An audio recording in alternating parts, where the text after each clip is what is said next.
Olá, meu nome é Natália Devens e nessa cobertura das eleições de 2020 de A Gazeta, você confere entrevistas com os candidatos a prefeito. Agora vou falar com Ralfer Luigi, do partido PL, que é candidato a prefeito de Vitória.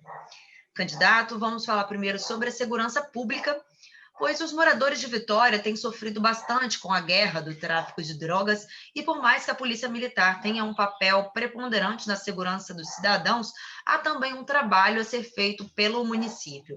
Então, sobre essa questão da violência, nós recebemos também questionamento pelas redes sociais da internauta Annelise Albuquerque, que é o @Annelise Albuquerque 96, e ela pergunta qual é a sua proposta para resolver essa questão. E o Alperson, que é o @Alperson Corretor, questiona qual é a sua proposta para diminuir o tráfico de drogas na região da Grande Santo Antônio. São duas perguntas que estão conectadas. Antes de mais nada, eu queria dizer e agradecer a oportunidade, mas dizer o seguinte: o programa de governo da nossa chapa, da nossa equipe, ele é calcado necessariamente na segurança. A segurança é o pilar central de todas as outras áreas de desenvolvimento da cidade. Porque uma cidade insegura é uma cidade desorganizada economicamente, uma cidade insegura é uma cidade com menos emprego, uma cidade insegura é uma cidade com menos oportunidade para as pessoas. E aí, todos os outros vetores, eles são pensados também envolvendo a área de segurança. Por exemplo, iluminação pública. A gente tem que reconhecer que a iluminação pública de Vitória melhorou nos últimos anos, mas ela não foi pensada para resolver problemas de segurança. Então, nós temos ainda alguns pontos onde a iluminação não é adequada e lá tem uma ocorrência significativa de assaltos, de roubos, de violência contra a mulher, de estupros, de tráfico de drogas, de homicídios. Então, a gente precisa iluminar a cidade. É uma ação de segurança. Uma segunda ação de segurança é você, principalmente voltado para o pessoal da área de Santo Antônio, é você gerar oportunidade naquela região. Santo Antônio é um lugar riquíssimo em termos históricos, é um lugar riquíssimo em termos culturais, gastronômicos.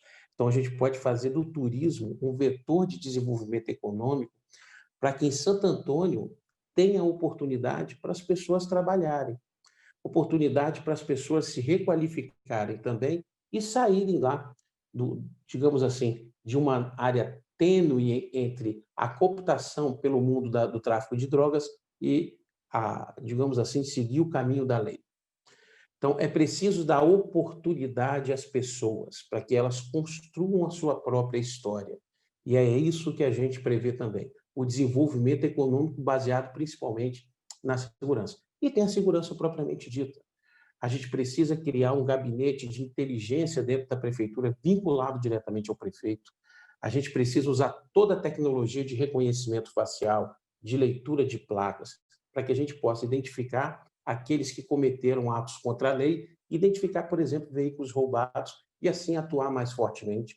A gente precisa implementar ações da Guarda Municipal, porque a Guarda Municipal de Vitória ela precisa ser reformulada para que ela ataque preventivamente o crime, ou seja, evite a ocorrência do crime, que é muito mais barato você evitar a ocorrência do crime do que eventualmente você socorrer algo que já aconteceu. É muito, muito mais barato. Tem que ampliar as ações, claro, da Guarda, a Guarda precisa ser ampliada. Se tem um órgão em Vitória que precisa de um apoio forte, um apoio objetivo, é a Guarda Municipal de Vitória. O terceiro ponto muito importante é a articulação com o governo do Estado e com o governo federal, para que a gente possa pegar o melhor dos sistemas de inteligência, pegar o melhor da Polícia Rodoviária Federal e da Polícia Federal, pegar o melhor do combate à corrupção e pegar o melhor da Polícia Civil e Militar, fora os outros poderes, e aí eu falo do Ministério Público e das justiças estaduais e federais e do Tribunal de Contas, para que nesse pacto se crie um gabinete de gestão municipal envolvendo a segurança, para que cada um tenha um papel ali. Esse gabinete também seria comandado pelo prefeito da cidade, para que cada ator tenha o seu papel. E, nesse contexto, com os órgãos trabalhando em sinergia, você tendo o sistema de inteligência, a cidade mais iluminada, a guarda reforçada, é possível a gente reduzir, sim, com todos juntos, os índices de criminalidade, não só em Vitória, mas na Grande Vitória de uma maneira geral. Agora, a próxima pergunta, a gente vai falar de mobilidade, já que Vitória acaba sendo uma cidade de passagem para os moradores dos outros municípios da região metropolitana, em especial da Grande Vitória. Temos duas importantes vias que foram revitalizadas recentemente, foram a Leitão da Silva e a Avenida Vitória, e também a linha verde foi criada no município. Mas ainda há um gargalo que causa grandes congestionamentos na cidade, principalmente devido à travessia para Vila Velha. O que o senhor pensa sobre isso e quais são as suas sugestões para a melhoria da mobilidade? Então vamos lá. Mobilidade, né? Mobilidade urbana, eu gosto de chamar de mobilidade humana, né? E nesse contexto, a gente tem atuações tanto do governo federal quanto do governo do estado nos acessos à Vitória. E isso gera um benefício, porque fica mais fácil sair da cidade, e gera um outro benefício, fica mais fácil entrar na cidade. E aí a gente precisa adaptar todas as vias de Vitória a essa nova dinâmica que vai ser gerada.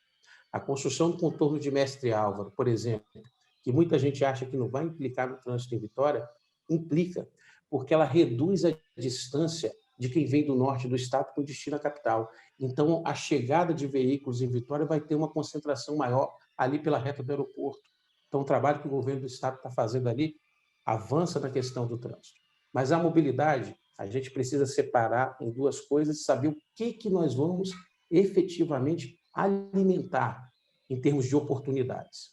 A primeira é, Vitória é uma cidade, geograficamente, um município pequeno, pequenas distâncias. Então, a gente tem que incentivar o uso de veículos não motorizados, como, por exemplo, a bicicleta. Então, a gente tem que acentuar, avançar na construção e no disciplinamento da utilização, na construção de ciclovias e no disciplinamento da utilização das bicicletas aqui. E isso envolve, Natália, de novo, segurança, porque o cidadão ele só vai trocar o carro dele por uma bicicleta, por exemplo, quando ele tiver a certeza que ele não vai ser assaltado nessa travessia. Então, uma cidade segura contribui para a mobilidade urbana.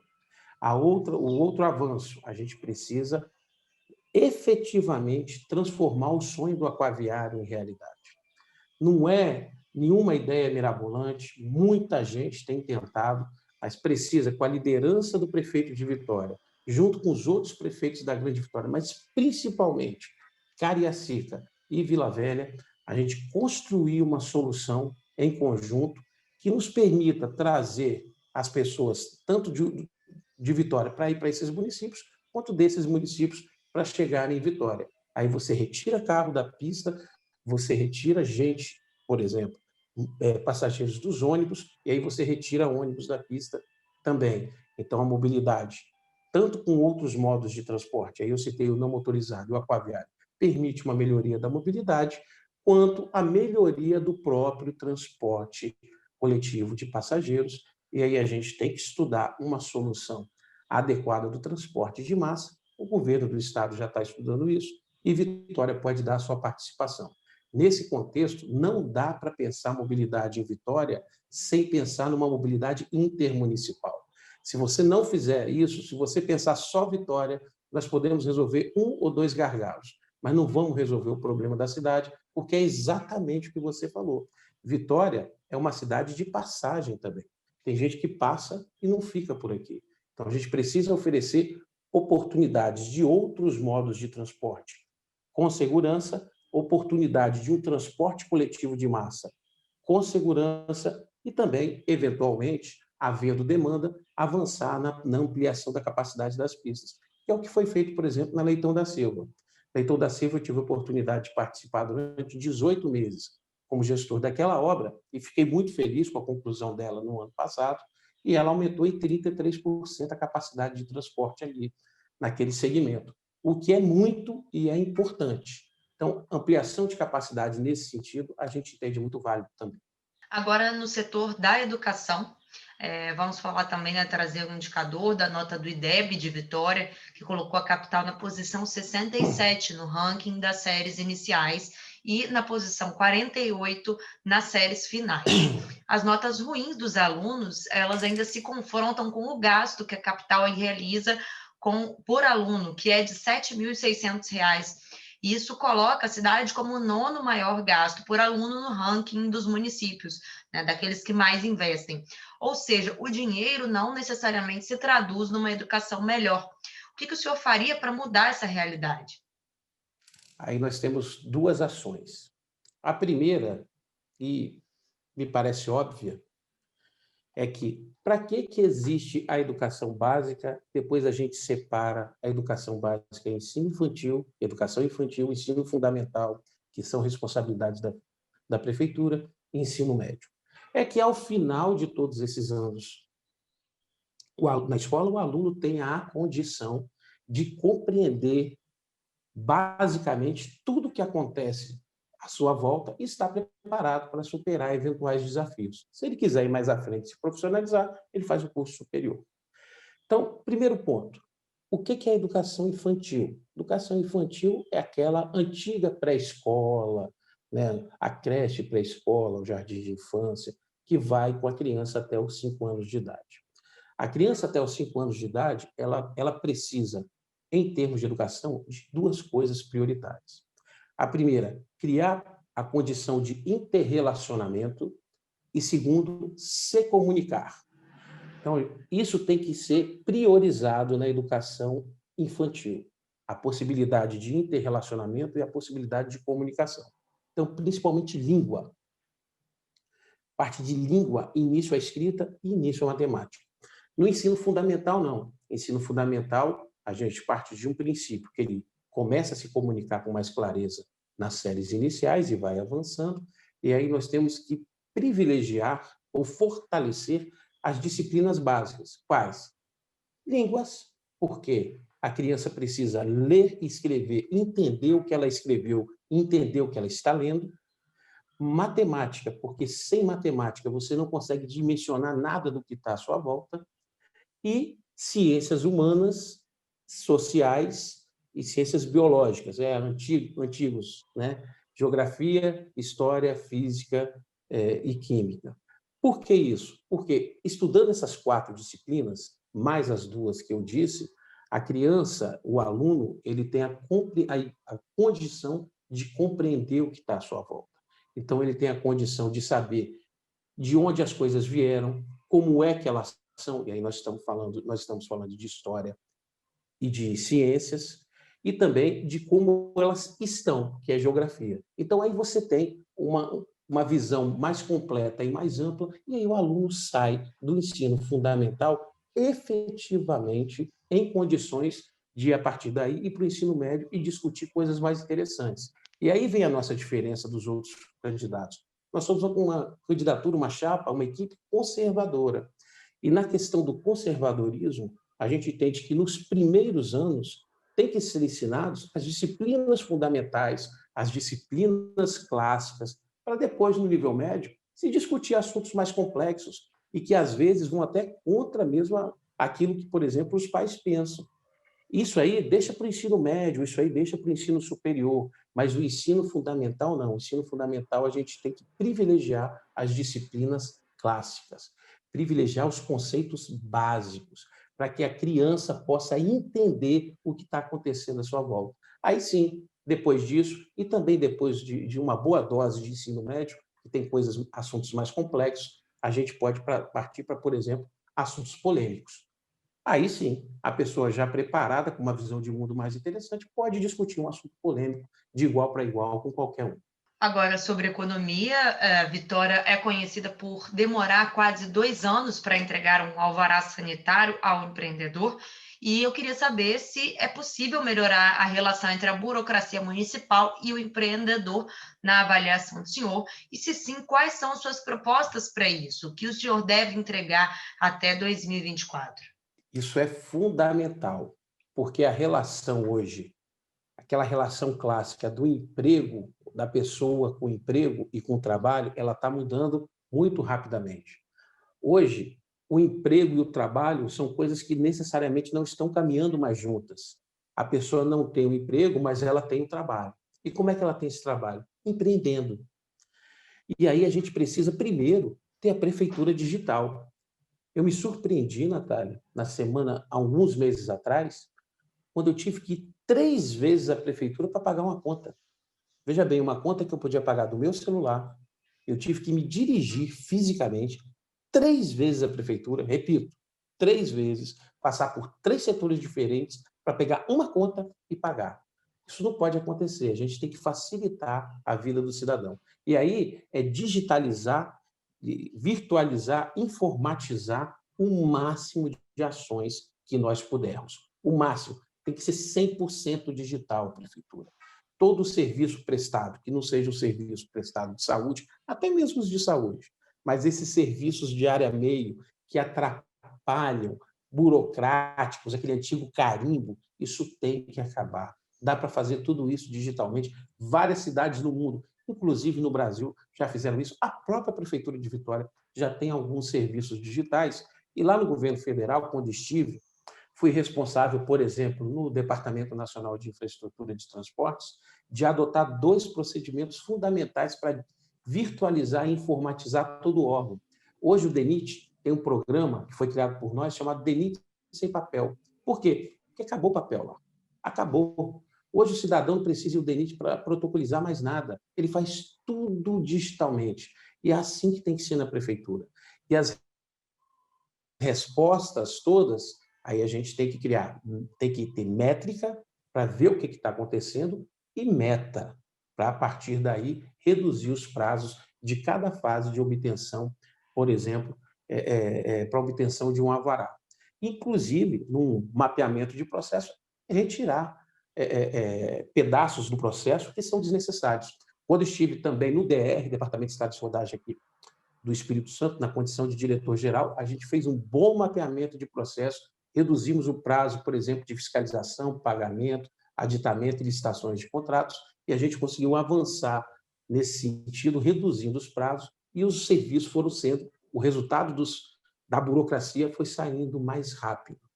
Então, a gente precisa ter métrica, porque a gente precisa medir. E depois que a gente mede, a gente precisa ter meta para a gente ter um objetivo, um destino, um caminho para poder alcançar. E sobre as finanças públicas, candidato? Vitória tem hoje o maior orçamento do estado, mas no ano de 2019 investiu menos do que Cariacica e Serra. Então, como que o senhor pretende mudar essa realidade? Aí nós tem que ter 2 visões da mesma coisa, né? Uma coisa é você ter o maior orçamento, outra coisa é você ter a maior demanda por prestação de serviços. E Vitória tem uma demanda de prestação de serviços significativa. Então, na gestão, na próxima gestão, que eu espero que seja nossa, o que acontece? A gente tem que manter os serviços funcionando. Essa é a prioridade número 1 da nova gestão. Precisamos manter os serviços funcionando. E nesse contexto, estou falando de posto de saúde, unidade básica de saúde, manter as escolas, a guarda ter gasolina para os carros, ter uniforme, porque os guardas municipais já têm anos que não têm uniformes novos. Todos os quesitos para manter os serviços funcionando. E aí, nesse contexto, separar o pedaço do orçamento adequado para isso e ir reduzindo, por exemplo, com transparência nas licitações. Quanto mais transparente for uma licitação e mais informatizada for uma licitação, maiores são os descontos, porque maior é a competição. E se você paga menos por um bem, paga menos por uma prestação de serviço por parte da prefeitura, sobra para você gastar em outro lugar. Esse é o primeiro ponto. Segundo, quando você faz um mapeamento de processo e, eventualmente, você diminui setores, porque esses setores não precisavam estar ali, cada setor, Natália, cada setor são 1, 2, 3 funcionários comissionados, por exemplo, que a gente pode abrir mão dos serviços deles. Por quê? Porque os serviços dele, numa nova modelagem, mais moderna, mais rápida, informatizada, pode ser substituído por planos de inteligência artificial. E hoje, ele é responsável, por exemplo, no governo federal, há uma meta de que 30% dos funcionários do governo federal eles avancem para o home office. 30% dos funcionários da prefeitura em home office significa o seguinte: o servidor mais satisfeito, o custo da prefeitura mais baixo, porque não vai ter que gastar com energia, água e material envolvendo escritório. O custo da prefeitura cai significativamente, o custo de, a gente fala o custo de transição, né, de transicionar, né, de custo de transação, me desculpe, de todo o processo, você reduz o custo de transação, aumenta a produtividade, pode dispor de cargos comissionados, acabar com uma quantidade significativa de cargos comissionados, diminui os aluguéis que eventualmente a prefeitura vai pagar, ou se a prefeitura não paga aluguel, está em imóvel próprio, e se diminui a ocupação do imóvel, ela pode alugar o espaço ocioso dela para ter uma receita adicional, e aí devagar você vai reduzindo os gastos, aumentando a receita, e olha que eu estou falando só em nível administrativo, não estou nem falando de gestão econômica, de fator econômico, não, só em nível administrativo. Você economiza, quando você economiza no custeio, repito, prestando o serviço público, sobra dinheiro para você investir. Ok, candidato, muito obrigada por ter participado conosco e até uma próxima. Eu é que agradeço a você, agradeço a Rede Gazeta.